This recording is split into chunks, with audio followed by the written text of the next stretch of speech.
Buongiorno cari amici, ben ritrovati in questo spazio in mia compagnia. L'argomento di oggi verte sulla radionica.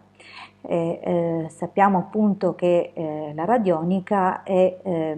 una disciplina di facilissima applicazione, ma che può avere una sua certa complessità, poiché affonda le radici in molte discipline che spaziano dalla geometria sacra e dunque di conseguenza la numerologia, le onde di forma e tutto quello appunto che sono i piani vibratori che vengono smossi da questi circuiti. In che modo lavora? Abbiamo appena menzionato le onde di forma e per avallare appunto questa, questa spiegazione, non per darmi ragione da sola, ma appunto per dimostrarvi che la complessità e l'impatto che questa disciplina ha sono reali, vi porto all'attenzione alcune teorie e alcune dimostrazioni appunto che vi faranno capire come un semplice disegnino in realtà nasconda una verità e qualcosa di molto più interessante e più complesso. A parlare appunto per primo di come appunto le onde di forma abbiano una loro struttura e una loro impatto appunto sulle cose che circondano, fu addirittura il padre di questo studio e di queste prime sperimentazioni Galileo Galilei. Nel 1630 già provò ad associare il suono con le forme. In seguito Robert Hooke, qualche anno dopo, una cinquantina di anni dopo, riprese e ricalcò questo genere di esperimenti, ma il primo a dare un vero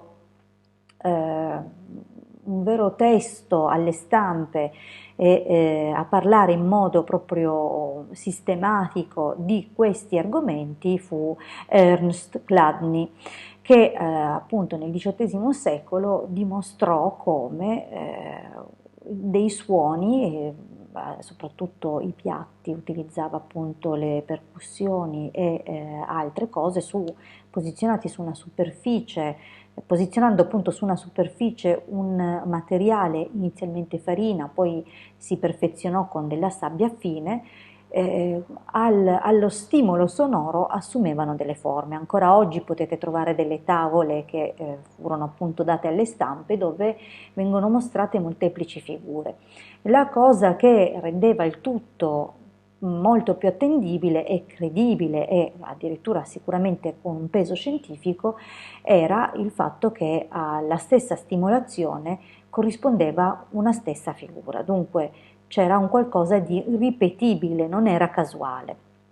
A questo punto riusciamo a intendere come se appunto era possibile riprodurre sempre attraverso appunto i disegni che venivano composti dietro stimolo sonoro su queste lastre su cui appunto veniva spolverata o distribuita della sabbia, come se appunto si formassero queste immagini, queste figure e che corrispondevano a una certa vibrazione, a una certa stimolazione sonora. Ecco che riusciamo a capire come se suono e immagine sono collegati in una direzione, viceversa è impossibile che non ci sia appunto il flusso di ritorno e dunque da un disegno, da una qualsiasi forma vengono emanate appunto delle onde che vanno a caricare e a lavorare sul piano sottile, sul piano eterico.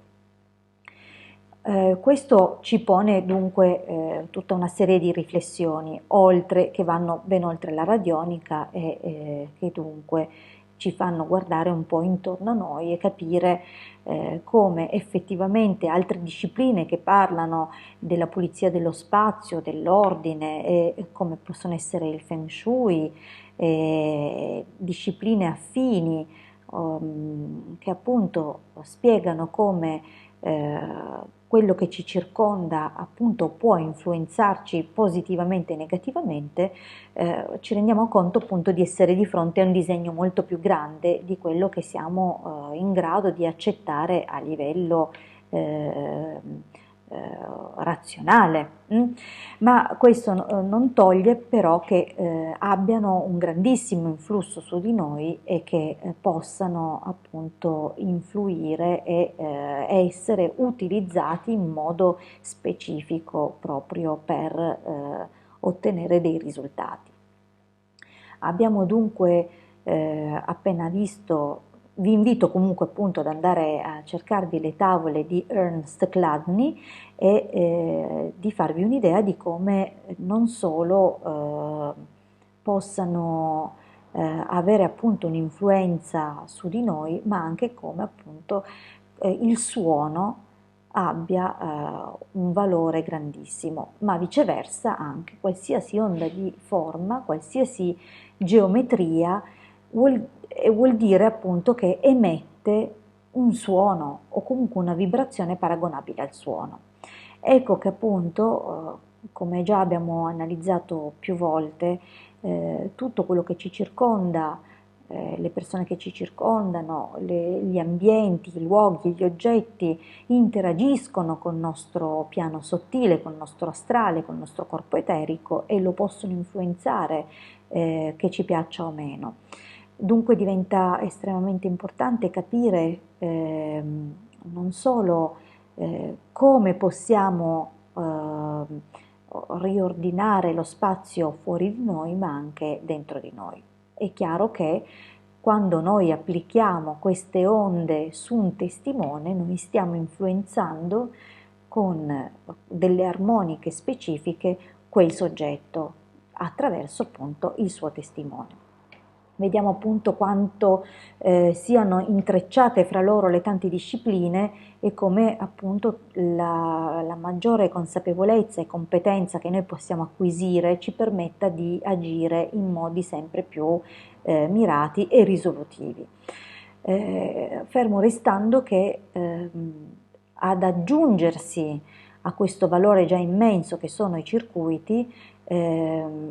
c'è appunto l'energia e la buona capacità di conduzione dell'operatore. Infatti è l'operatore che si frappone fra il circuito e il testimone ed è tramite appunto la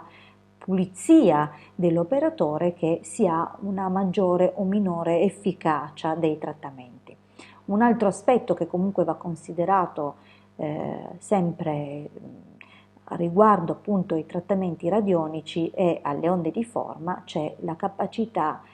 più o meno intensa di recepire e di assimilare dentro di sé queste onde, questi trattamenti. In effetti esiste un circuito che comunque può essere disegnato in modo molto facile da ciascuno di noi ed è un circuito legato alla misurazione delle percentuali. Molto semplicemente lo possiamo fare anche con un semplice fai da te, appunto creando la solita mezzaluna che rende comunque le misurazioni più semplici, poiché non c'è possibilità di confondere l'oscillazione con la parte sottostante, qualora appunto disegnassimo un cerchio piuttosto che un semicerchio,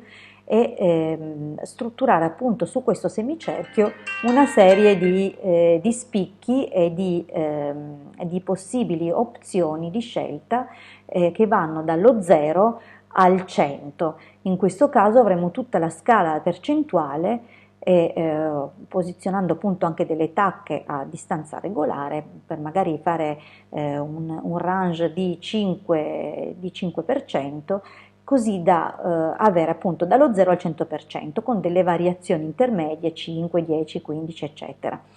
A questo punto potremo interrogare se noi stessi o il testimone che stiamo trattando non solo è ricettivo alle forze e alle energie radioniche e in che misura lo è. Pertanto anche grazie a questo circuito che possiamo tranquillamente disegnarci da soli, come ho detto, possiamo capire Se il soggetto da trattare va trattato più o meno volte. È chiaro che minore è la sua capacità ricettiva, la sua percentuale di ricezione delle forze radioniche, maggiore sarà il tempo e il numero di trattamenti che dovremo riservare al soggetto o al testimone. Io vi ringrazio per avermi ascoltato fino qui e vi rimando alla prossima condivisione. Un grande abbraccio dalla vostra Edegarda, a presto!